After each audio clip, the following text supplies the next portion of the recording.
যোৰহাট জিলা ক্ৰীড়া সন্থাৰ পঞ্জীকৃত মহিলা ফুটবল দলৰ মাজত আমন্ত্ৰণমূলক এটি দুগৰাকী অৰ্থে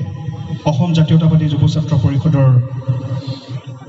ৰজুল খান ডাঙৰীয়াক অনুৰোধ জনাইছো সকলোকে এটা হাত চাপৰিৰে এটি জাপি আৰু এটি স্মাৰকেৰে একেলগে তেখেতক সন্মান জনাবলৈ অনুৰোধ জনাইছো ডাঙৰীয়া তেখেতক জাপিটিৰে অভিবাদন জনাব সকলোকে এটি হাত চাপৰিৰে অভিবাদন জনাবলৈ অনুৰোধ জনাইছো এয়া যুৱ নক্ষত্ৰ বঁটা প্ৰাপক যুৱশীলক ফুটবল ক্লাব সকলোকে এটা হাত চাপৰিৰে অভিবাদন জনাবলৈ অনুৰোধ জনাইছো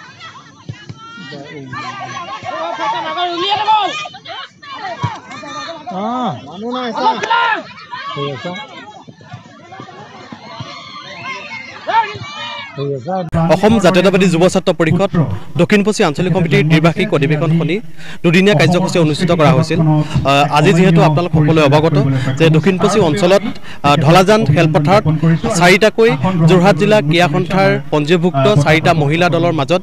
প্ৰীতি খেল প্ৰতিযোগিতা অনুষ্ঠিত কৰা হয় তাৰ লগে লগে দুজন অসমৰ শিল্পীক এজন হৈছে ঢুলীয়া শিল্পী মহেন্দ্ৰ চুতীয়া ওজা তেওঁক বৰণ্য বঁটা লগতে যুৱ প্ৰজন্মৰ কণ্ঠশিল্পী প্ৰাণদীপ হাজৰিকাক যুৱ নক্ষত্ৰ বঁটা প্ৰদান কৰিছোঁ ইয়াৰ লগে লগে এই অঞ্চলৰে কেইজনমান কীৰ্তি শিক্ষকক আমি সন্মান জনাইছোঁ আচলতে অসম জাতীয়তাবাদী যুৱ ছাত্ৰ পৰিষদে সংগ্ৰাম কৰাৰ লগতে আমি সাংস্কৃতিক জগতখন বা আমাৰ ক্ৰীড়া জগতখন কেনেধৰণে আগবঢ়াই নিব লাগে সেয়ে আমি গুৰুত্ব প্ৰদান কৰোঁ যুৱ ছাত্ৰ পৰিষদে আগন্তুক দিনত দক্ষিণ পশ্চিম আঞ্চলিক সমিতিৰ লগতে অসমৰ বিভিন্ন সমস্যাৰ ওপৰত মাত মাতি যোৱাৰ এক প্ৰয়াসেৰে অসম জাতীয়তাবাদী যুৱ ছাত্ৰ পৰিষদ দক্ষিণ পশ্চিম আঞ্চলিক সমিতিৰ নৱনিৰ্বাচিত 2024 আৰু 26 বৰ্ষৰ বাবে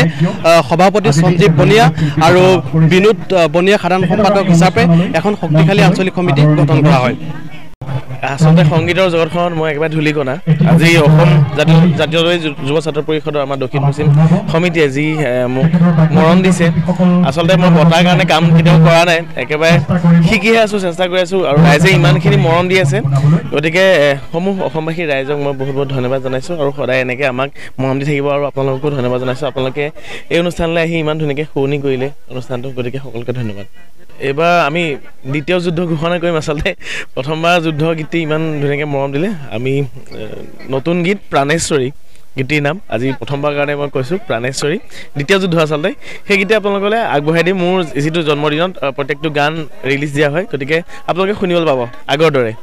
এই মুহূৰ্তত মানে মই নিজকে কোৱাৰ মানে ভাষাৰ অভাৱ আৰু এটা জাতীয় সংগঠনে মোক এইটো দক্ষিণ পশ্চিম আঞ্চলিক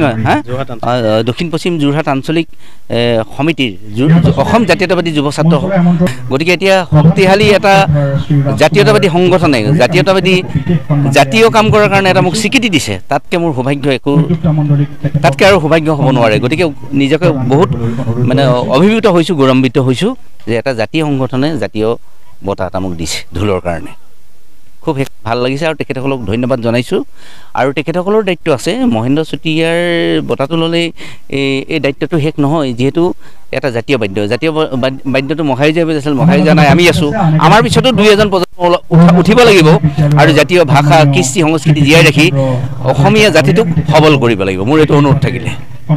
স্বাস্থ্য খণ্ডৰ বাবে এটি ভাল খবৰ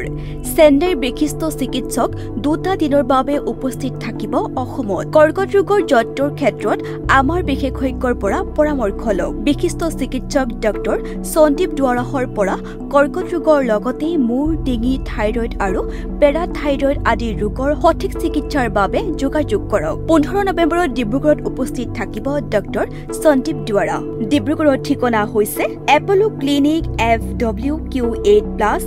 HX4 Assam Trang RD near Idgrah Graham Bazar Dibrugarh 01 উপস্থিত থাকিব দিনৰ 11 বজাৰ পৰা সন্ধিয়া 4 বজালৈ যোগাযোগৰ বাবে ফোন নম্বৰ হৈছে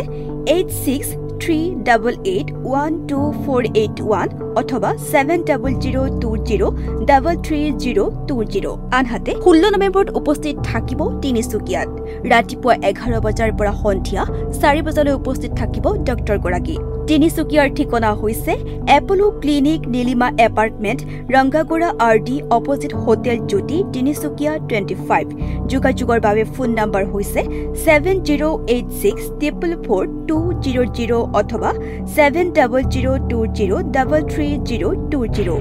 গতিকে কৰ্কট ৰোগৰ লগতে মূৰ ডিঙি থাইৰয়ড আদি ৰোগৰ বাবে যোগাযোগ কৰক ডক্টৰ সন্দীপ দুৱাৰাৰ সৈতে